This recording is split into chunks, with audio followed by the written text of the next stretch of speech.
If you want to speak in the public speaking sector, you're also going to need to sign in order to be called upon to make public comments or other comments throughout the agenda. With that being said, let's go ahead and have the roll call starting to my right, please. Marcia Duffy. Jan Mills here. Steve Andrews here. Jim Hollowell, present. And with that, we do have a quorum established, and we can continue on with the business at hand. First up would be an invocation. I've asked Jim if he will say a prayer to bless this meeting. If you would all rise, and we'll follow those with a pledge of allegiance to both the American and Texas flags. Father, we thank you for another day you've given us and all your blessings that go with it. We're just thankful for this opportunity to come together as a community to deliberate the business of Winnsboro. And we ask that you give us the knowledge and the wisdom we need to make the best decisions for the whole of Winnsboro. In Christ's name we pray. Amen. I pledge allegiance to the flag of the United States of America and to the republic for which it stands, one nation, under God, indivisible, with liberty and justice for all. Honor the Texas flag.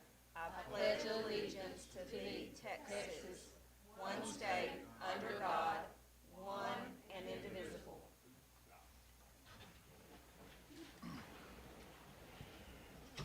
Okay, moving on to item 4 on tonight's agenda, staff reports, starting with the farmers market report.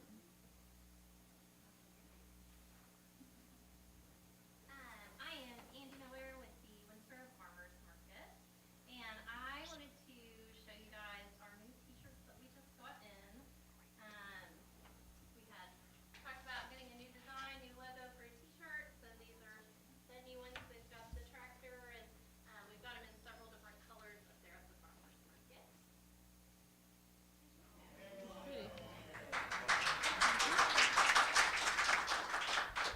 And then this last weekend, we did have our vendor open house, and we had a lot of new faces, so I'm really excited to start going through those and seeing the new applicants and the new farmers and ranchers and all that we'll have at the farmers market this year. So I appreciate y'all. Oh, and then our winter market will be this weekend, this weekend. Great. Is there room for additional farmers if they want to come, or? So we have 31 spaces that are covered, and then whenever we added this lab, we do have those spaces in the center that we are able to bring in 8 vendors into those spaces. They just have to bring in 10. So we do have more room to grow there, and then like we have some vendors that don't come every single week. So they'll pay for the full season, but then whenever they miss, we're able to pull from a wait list that we have and get those people in there and keep it nice and cool. Sounds good. Yeah. Exciting. Thank you. Thank you. Thank you, Andy, and we appreciate all you do.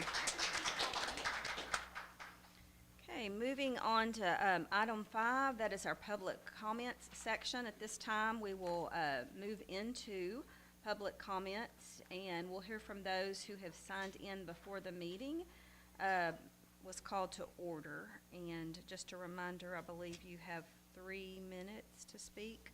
So first is Tex Willis. Early bird gets the worm. Hello, I'm Tex Willis. I'm with the Autumn Trails Association. I came here to talk to you about last when we got our money. You asked for me to come and give you a report on how that money was spent. So I am no longer with Autumn Trails. However, I did promise this, so I'm coming. I gave you all a handout on our major expenses. For our expenses on our advertising came out to $16,854. Now, whenever an army moves forth, the general, he don't have to know all the separate little things, but he has to have commanders, his archers, his cavalry, his armor, all that. So I got a world-renowned marketer director that has been actually marketing nationwide and overseas, and has done a real good job on our marketing any specific questions, she's the one to answer. I want to highlight that we did shop local with your investment in the Autumn Trails Association. We advertised in the local newspaper with a half-page ad, and as well on K-Wins, we had 190 slots during the month on that. And then we branched out to regional with KSST in Sulphur Springs and KMOO. They did a live feed, which Mackenzie gave a soundbite for a good while, and that was really a lot of fun with Mackenzie. And then we advertised in the Wood County Monitor and Piney Woods Life, and dollar for dollar. If I had to do it all over again, I'd spend a lot more money on Facebook because we had more return for our money on Facebook sponsored ads moving forward. Think about that. Because we were on television as well, and some of the agreements we had to make were to keep their logos up on the website for a year and give them recognition for some of the trade-offs we did. So not everything was financial. We did some trade-offs in marketing on that aspect too. So this doesn't show the income, but it shows how your money was invested from the grant that you gave us. And moving forward, Tex and I have enjoyed our many years with Autumn Trails. We're taking breaks, so thank you very much. Thank you for your service. We appreciate it. It's been very successful under your reign, and I know it was a labor of love, so thank you. And if you have any questions over the specifics, feel free to call us anytime. Thank you. Jan has the detailed report that's about 47 pages of how we advertise. There you go.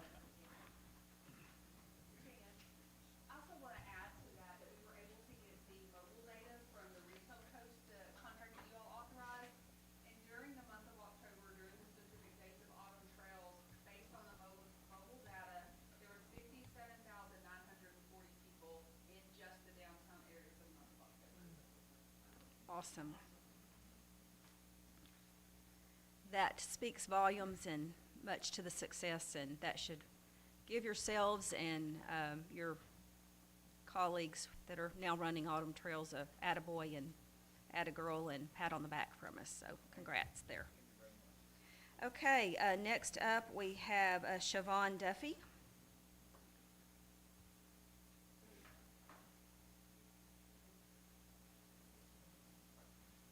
Good afternoon, I'm Siobhan Duffy. I'm coming up as a part of HITE, coming into Excel.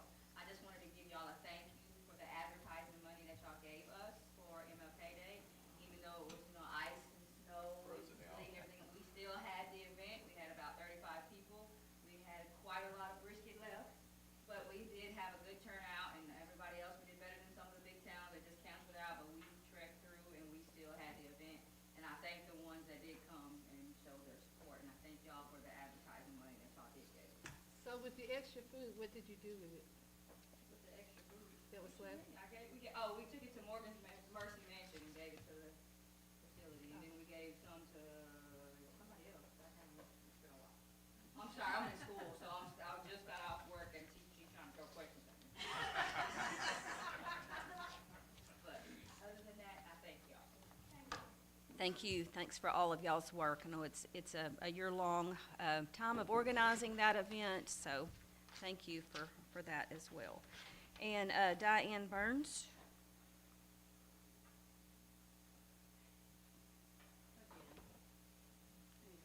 Hi, Diane. Really? Okay.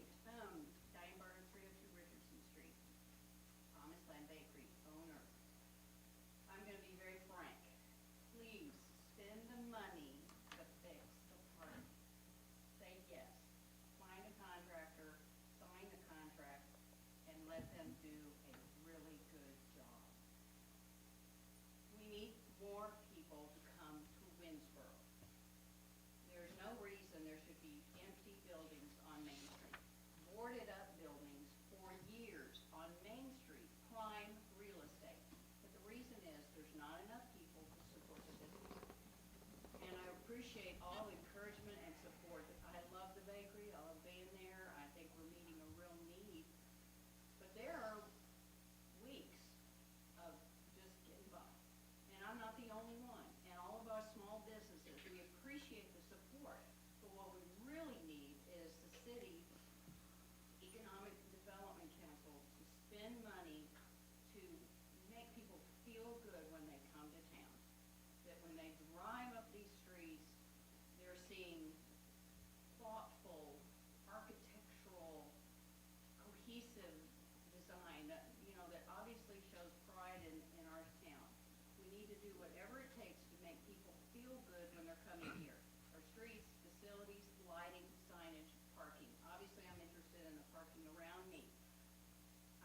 you know, the eclipse is coming. I'd love to have space in front of my murals to, you know, arrange for people to sit and congregate and all that, but, I mean, there's no reason I can do anything to one side because all the sand that pours on. That's okay. I feel like it's a laundry, you know, I have your laundry basket and it sits in the laundry room with dirty laundry, and you go in there and you go, well, I really just need that pair of shorts, and so you wash those shorts, but you keep leaving the laundry basket.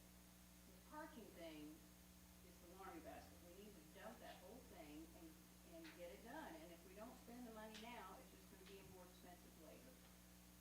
And I appreciate it, that I realize it's spending money. It's not my money, it's the city's money, but it involves risk. And I've risked everything, and I've had success, and I feel like I know, and I'm speaking for a lot of people, that we really need to spend the money on this parking thing and do it right and do it beautifully and lovely so that people aren't frustrated when they come into town. They feel good, and I know that's a very unscientific way to put it, but I feel like if we take the time and take the risk, that we will see an improvement in how often people come, how long they stay, because, you know, a 2-hour parade does really not help my bottom line. You know, Autumn Trails was okay, the Art and Wine Festival was pretty good, but I can't survive on a few weekends, you know, and I'm doing okay, I'm paying my bills, but there's just so much more potential in our little town to not just paint the pig, but to really do some significant things that we're really proud of. So, Thank you, we appreciate you. thank you. Okay, moving on to our consent items. You have the minutes in your packet. You had a chance to read over those. If so, if we could have a motion to approve the consent items.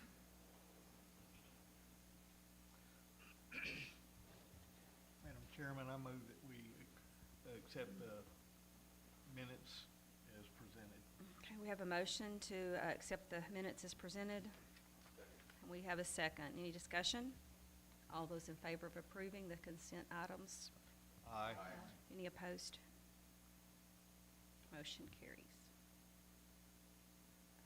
Nothing's popping up on the screen, so have you got all that, Holly? Okay. Okay, we have lots of items under Section 7, our presentation, discussion, and action items. We will begin with item 7.1, action on a request by the Winnsboro Exchange Program to sponsor a mural for MLK Park. Is there someone here to speak?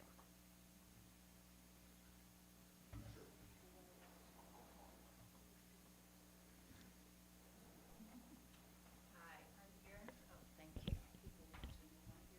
yeah, and soft voice.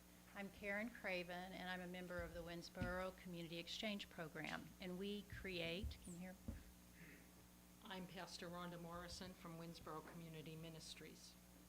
And the exchange creates the Little Free Libraries, Little Free Art Galleries, and the Plant Exchange. And we do this to improve literacy and to just create a greater sense of community in Winnsboro. And recently, Alex Faber-Smith and I were inspecting one of our free libraries at the Hype Building, and we were surprised at the state of MLK Park. We spent some time looking at the park, and we noted that the mural wall is in need of a lot of attention, and that the park could use some benches and some trees. But we decided to focus our attention on the mural and see what we could do. Could we raise funds? Could we make it happen with a volunteer effort? Chris Brown burst our bubble pretty quickly. The paint alone for the mural is going to cost about $1,000.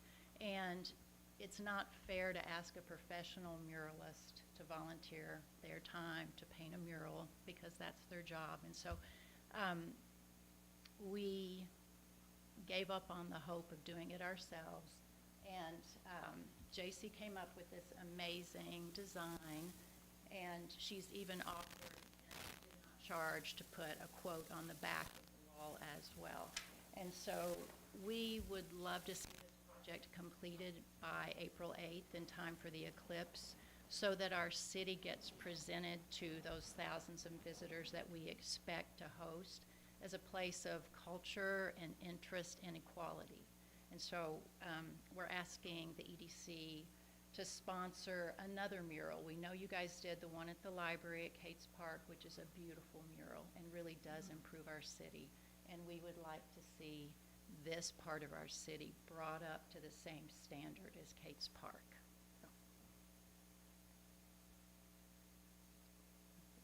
Any questions? Dollar-wise, what are y'all seeking on behalf of WEDC? You said you've tried to raise some funds to go toward this project and some other things. So do you have a budget of what you've been able to raise and We what have- you're seeking from us? We want the full sponsorship of $5,000. The Winnsboro Community Exchange Program does not have funds. We volunteer most of the materials and all of the labor ourselves, and so we made one small fundraiser to get our nonprofit status, and that's really all we have. So we don't have money for this project, and it would take years, I think, to raise the funds to do this ourselves. And so it seems like an important project, and I've talked to a lot of people about this. There's a lot of excitement about this project, and there are many people who have felt that this is way late in coming, that we've ignored this part of our town. And so it's a project that has a lot of positive momentum behind it, and I hope that you'll consider it an important part of what you're doing to improve Winnsboro. We were asking for the money for the mural, and then after the mural, or during the mural, just depends on timing, we're also gonna have several trees planted, as well as a couple new benches added to the park. This park is in serious need. We have young families that come, that stay at the park for maybe 10 or 15 minutes, and then they have to leave. There's no bathroom facility at the park. That's something that we're gonna bring up later on. But this park deserves the same recognition as every other park in town.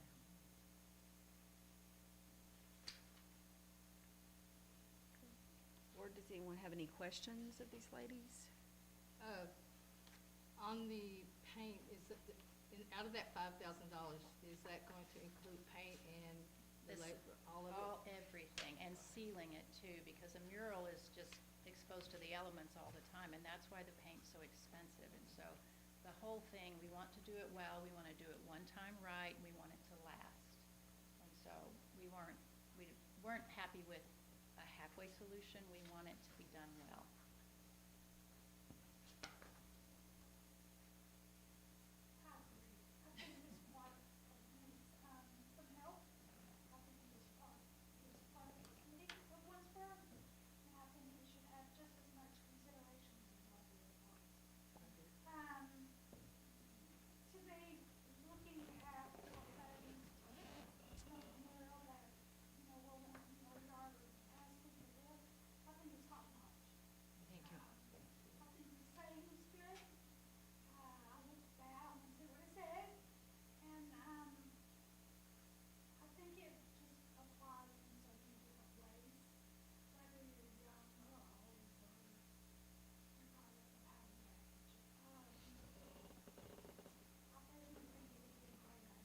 Thank you. Thank you. Thank you.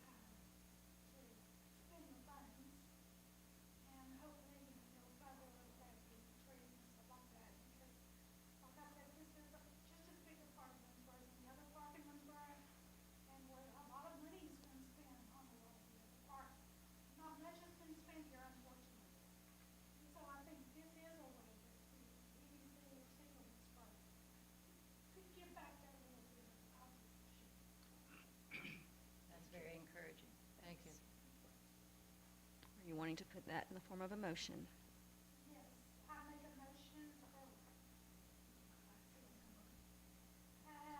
To accept as stated on 7.1 for the EDC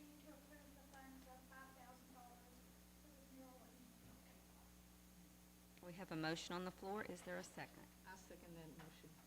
Okay, we will open for any other discussion, questions, comments.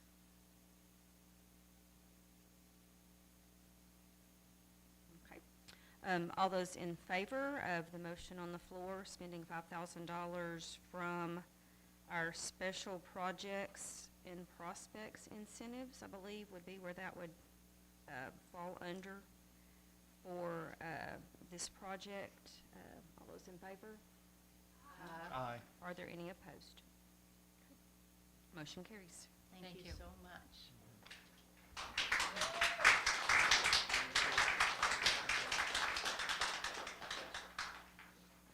Okay, moving on to the next order of business on the agenda.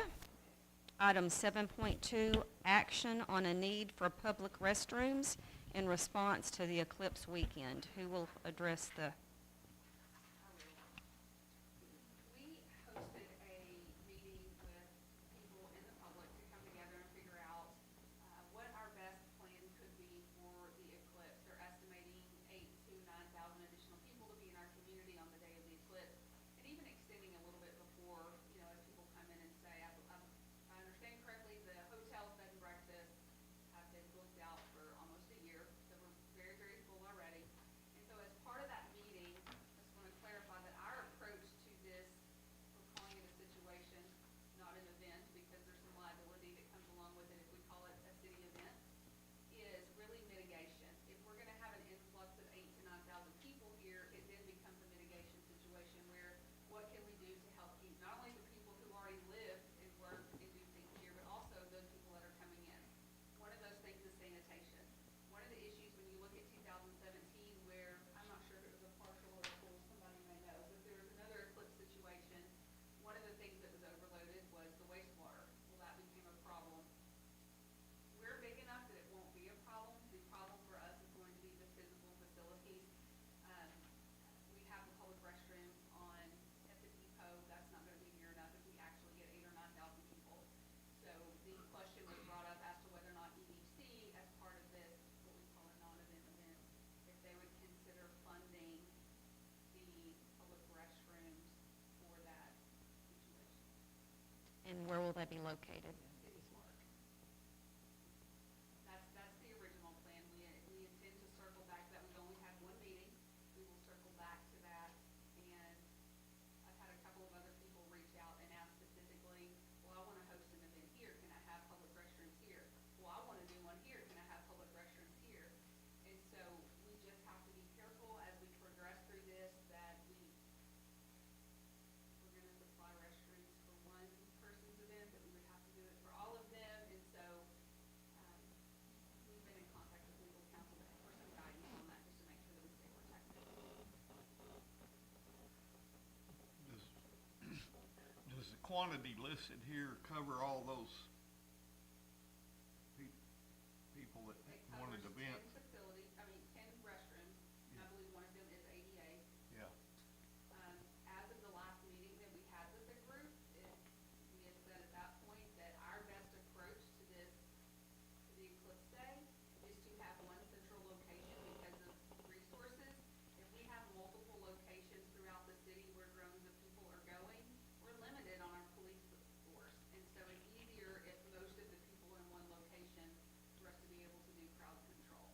So at the time of that meeting, we had really only discussed one location, but since then, it has been requested of me to consider other locations.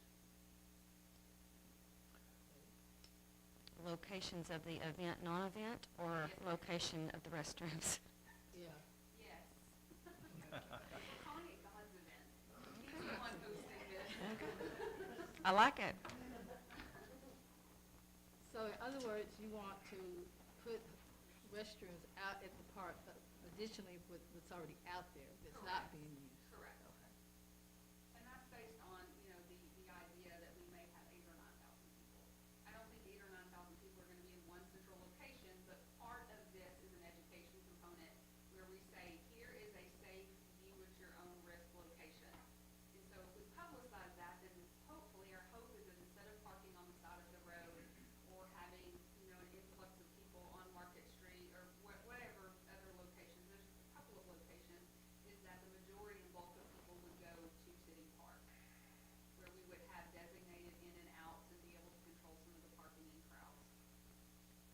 But Would- you're not, I'm sorry, Go ahead. but you're not gonna open up the auditorium for them to use the restrooms in there. I mean, it's on the table for discussion, we can, but again, 2 public restrooms is not gonna be enough if we get the influx of people that we're expecting. No, what I'm saying is use the restrooms in the auditorium besides what's out in the park. Yes, ma'am, I understand, Okay. I understand. How many restrooms are in the Yeah. swimming pool? There's a total of, I don't know, I've never used those restrooms, I don't know. if They're there's right there and they're, Again, I'm just thinking if we have to have more somewhere. we're gonna open public facilities. I mean, I would be more comfortable if we have 8,000 or 9,000 people going in different locations that, you know, we have, I guess, volunteers making sure that, they're being used appropriately.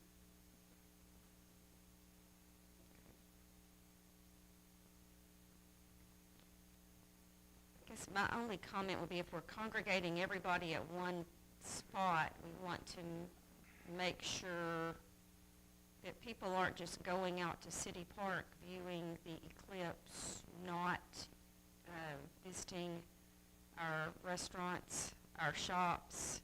That, you know, that would be how we would recoup some of our cost of providing porta potties, would be people to come into town and use our small businesses in order to generate sales tax revenues. And so is there a plan in place, if that's where they are, to do something to increase traffic for our small businesses in town? Yes, absolutely. So again, part of this is an education component where we will push media. We've already began preparing that now. So as an example, one of those pushes could be, here's a list of the restaurants that are gonna be open on Monday.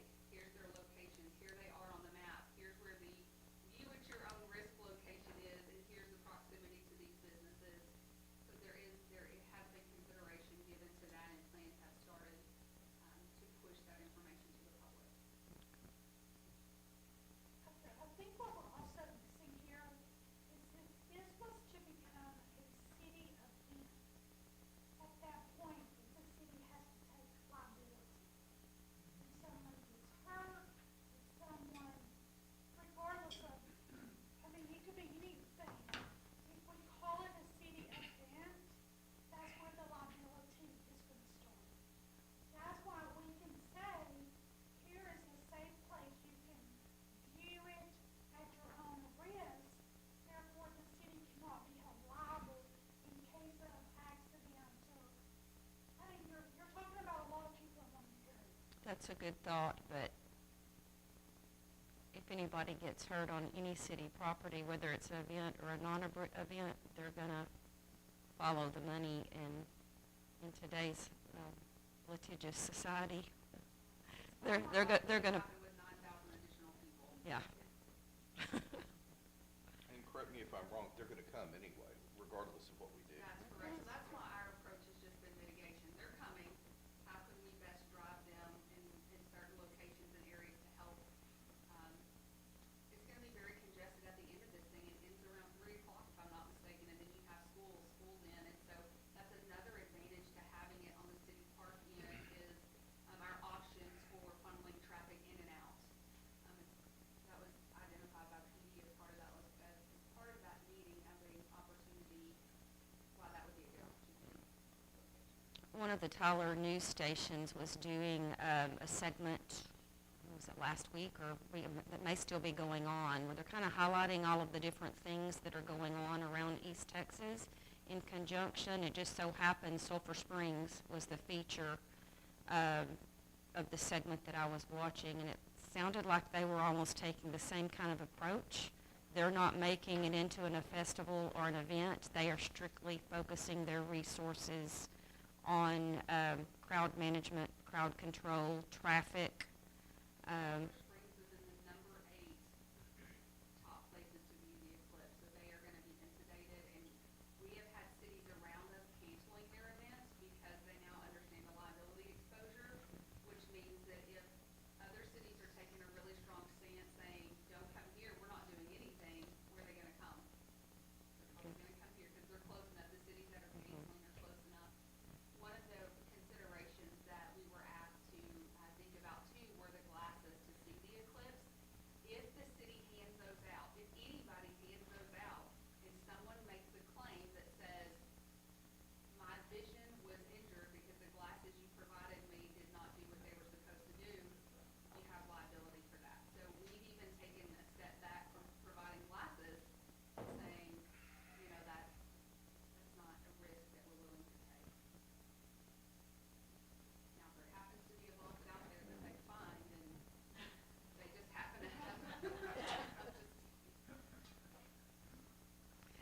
that's on public record.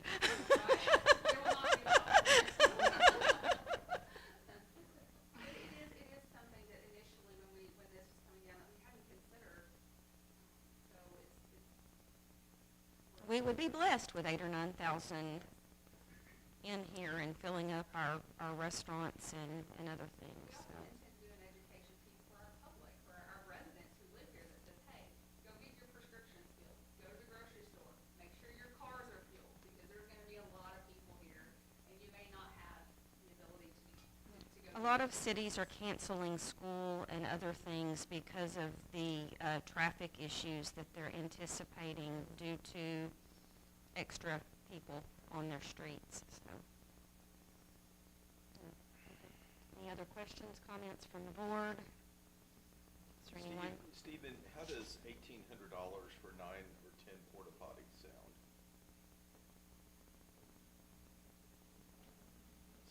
Seems pricey. Steve?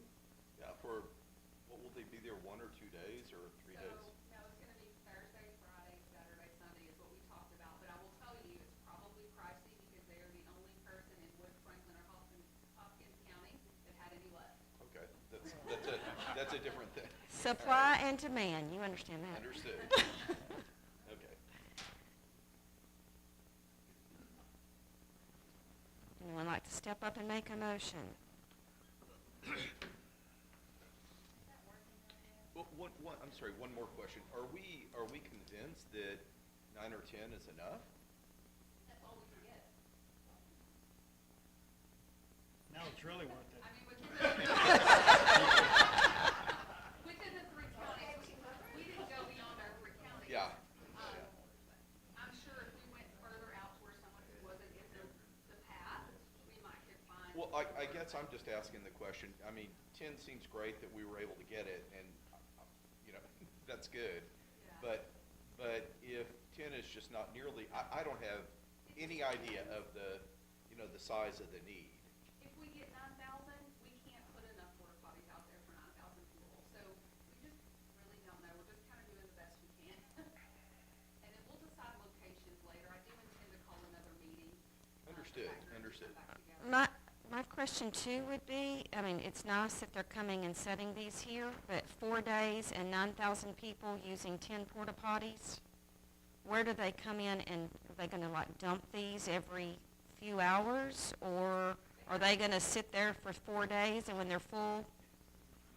They have the option to dump them at our wastewater treatment plant. And this Chevy Chase has a comment for that We one. have our wastewater plant, so he's familiar with that process and what that looks like. I think Jan's point is, are we going to be able to dump them before, if we keep them for 4 days? I've not asked that question specifically, but I'm confident that if James were to make that ask of this particular vendor, that is something they would do. Okay.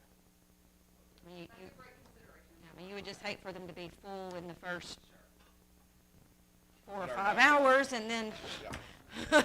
Yep. Chevy Chase would have some words to say about that. Yeah.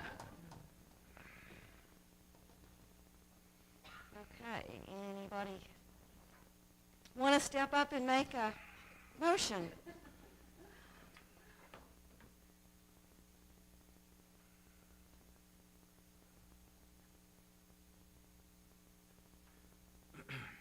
If we decide to table this till next month, would they save those porta potties? Nope, I'm sure they would. How do we know their prices won't change if they determine they need to come out twice a day and dump them all? I don't know the answer to that.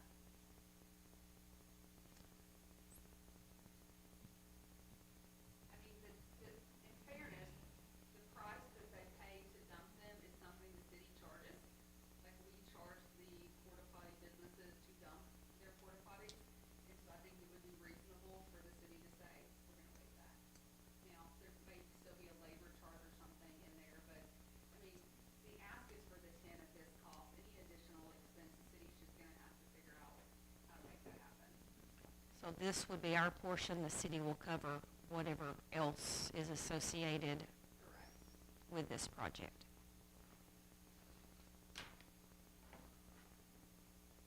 Okay, I'll make a motion, on 7.2 to contract, I guess you would say,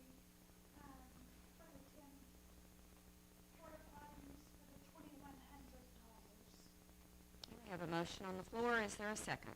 Second. Okay, any further discussion, questions? I'll call the vote. All those in favor? Aye. Are there any opposed? That motion carries. There's an item 7.3 on the agenda, but it is blank, so I'm assuming we will just move on to item. It's on the hard copy.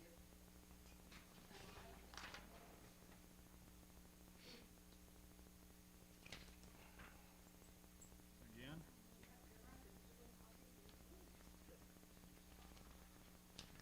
It's changing the EDC meeting day. That's item 7.4. Oh, 7.3, Holly, is that?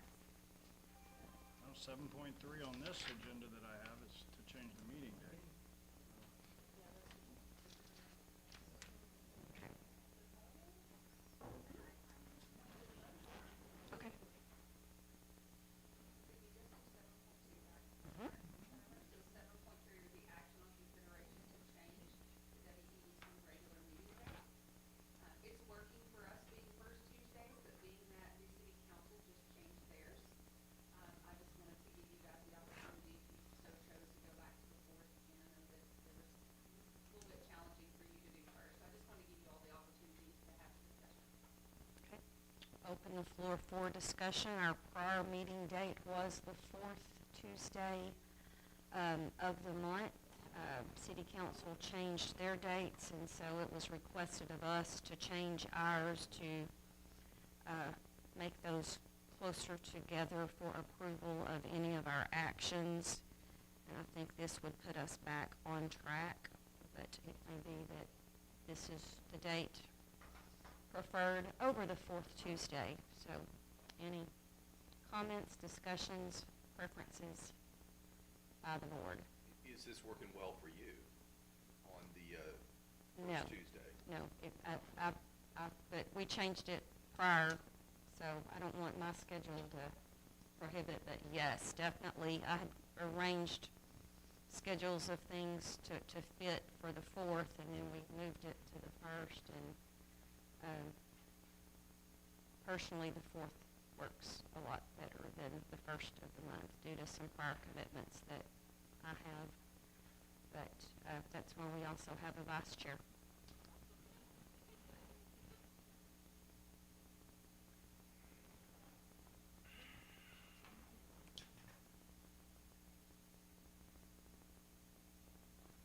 Does anybody else have any conflicts on the first or the fourth Tuesdays of the month?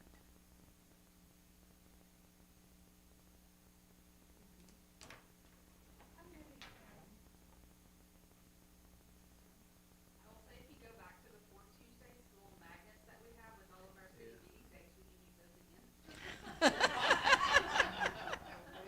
So there's that. In that case, I'll make the motion to the fourth Tuesday. Okay. I'll Tuesday of the second month. that motion. We have a motion on the floor and a second to resume our meetings on the fourth Tuesday of the month. Any questions, discussions, comments? One quick question, that would be effective when? I would be thrilled to vote for it if that began in the month of April. I have commitments in March, sorry. Sorry.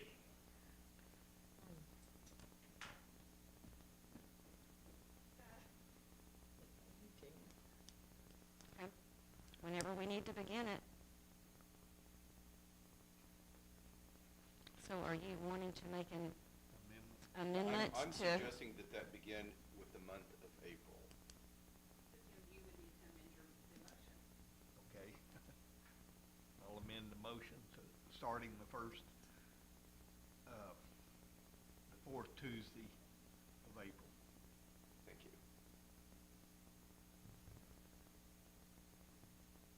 I won't be at the March meeting. Just go ahead and let y'all know that. I don't ever want my schedule to determine what the wishes of the board is, but I'll just throw that out there. Okay, we have a motion on the floor to move our meeting from the 1st to the 4th Tuesday of the month, beginning with our April meeting. All those in favor? Aye. Any opposed? Okay, motion carries. Can I text message to her mom? So that we can get Gary here to chair the meeting. Okay, moving on to the next item, whatever number it may be on the agenda. Request to place Brendan Love, our airport master plan. Brendan, are you here?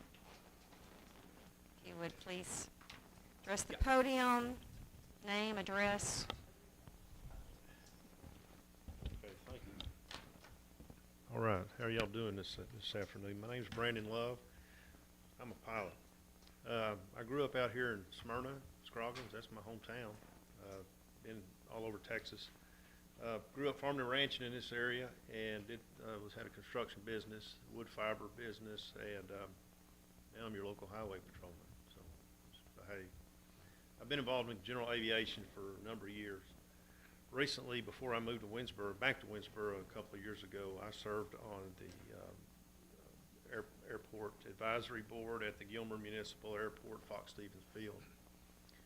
Sam Walton decided to put a Walmart store in Mount Pleasant, Texas, in Gilmer, Texas, solely because of an airport. Airports are very important.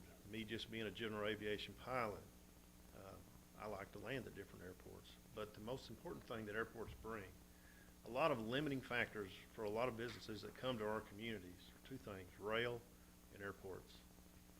For instance, in Gilmer, when I was there, I've been a pilot out of Gilmer for the last 10 years, but I served on the board for a couple of years. We also did an airport master plan similar to, almost actually identical to what Winnsboro is actually in the process of doing. Just to kind of give you an example of some of the folks that use that airport, there's real estate businesses. There's one of the largest commercial commodities trucking businesses is located in Gilmer solely because of an airport. We have several construction operators. There's an automotive operator and one of the largest sheet metal and ductwork businesses in the North Texas area. These businesses solely are there because they have access to an airport. I want to give you an example. General aviation, for instance, has a $250 billion economic impact in the United States. General aviation airports a lot of times are the only option for fast and reliable air transportation to the communities. These provide jobs, and they also serve as a lifeline for small and mid-sized business. A single business aircraft supports $2.5 million in economic benefit. Companies that utilize business aviation bring value to general aviation airports, an average $75 for every $1 that's invested. The Alliance for Aviation Across America, they have a little website. You can put a zip code in there, and it'll give you the economic impact of airports within a 100-mile radius of your zip code. If you type in Winnsboro zip code, you will see that there is a $5 billion economic impact, a 100-mile radius from this airport. I was in Eagle Pass, Texas on Friday at the Maverick County Municipal Airport. It's an airport about 5,000 feet, a little longer than what we have here. And I'm sitting there, and there's a lot of fancy dignitaries, obviously a lot of media there, and this Gulfstream 20-passenger jet comes in out of the clouds, lands there. Well, who could that be? Well, Dr. Field pops out of that airplane, goes down to Eagle Pass and makes a show. The entourage of people that he brought with him in that Gulfstream jet, I'm here to tell you, they spent several $1,000s in Eagle Pass just that one day. The hotels, the media staff that comes with it. And that's just a 3-hour event. Folks, this happens every day. If y'all could just go to Gilmer or Mount Pleasant, and I know they're bigger cities than what we have here, but if you just go and sit there and look at the airport and look at who comes in and out of these airports, you're going to be surprised. It may be your local telephone man. It may be Carl here. He may be on a business, have a business venture.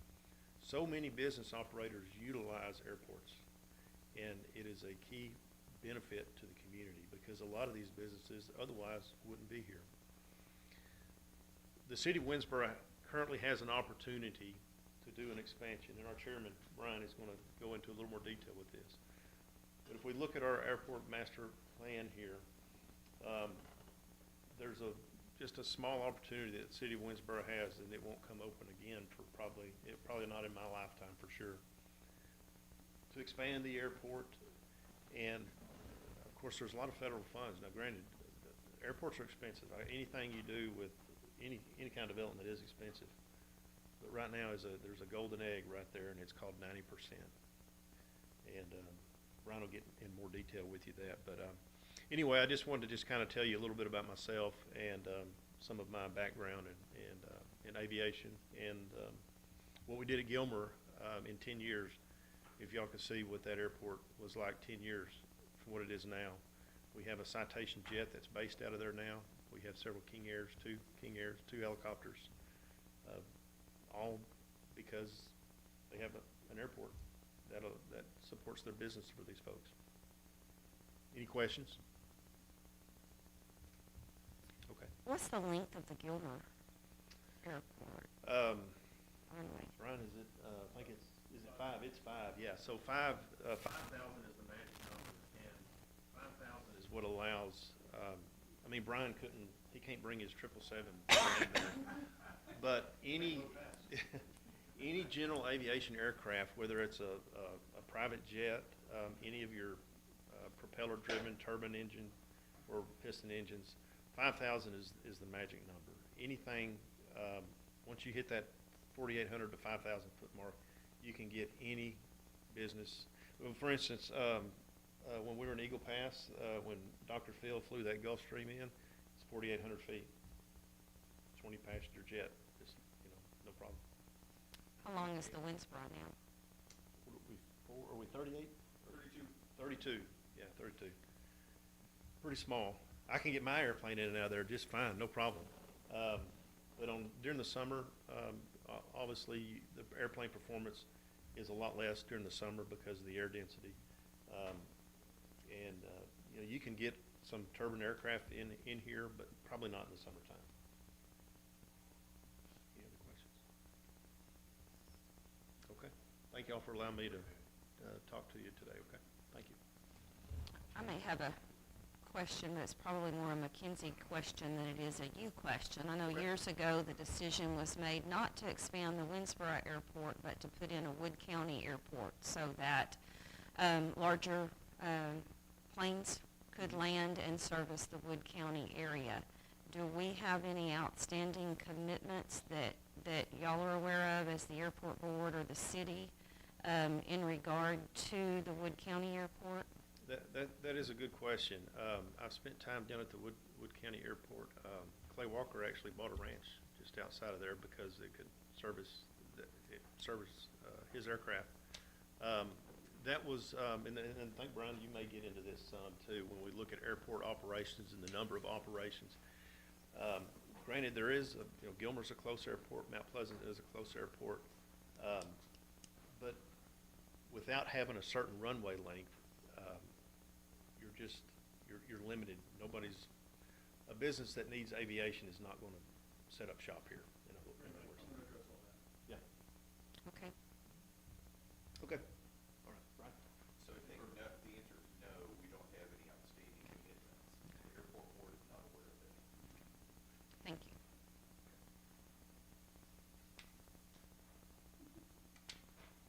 You're up, I guess. He keeps referring to you. I'm Brian Hoffman, and you may or may not want this in executive.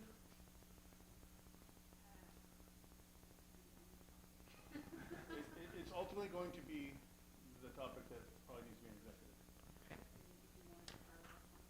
Okay? I'll wait. Okay.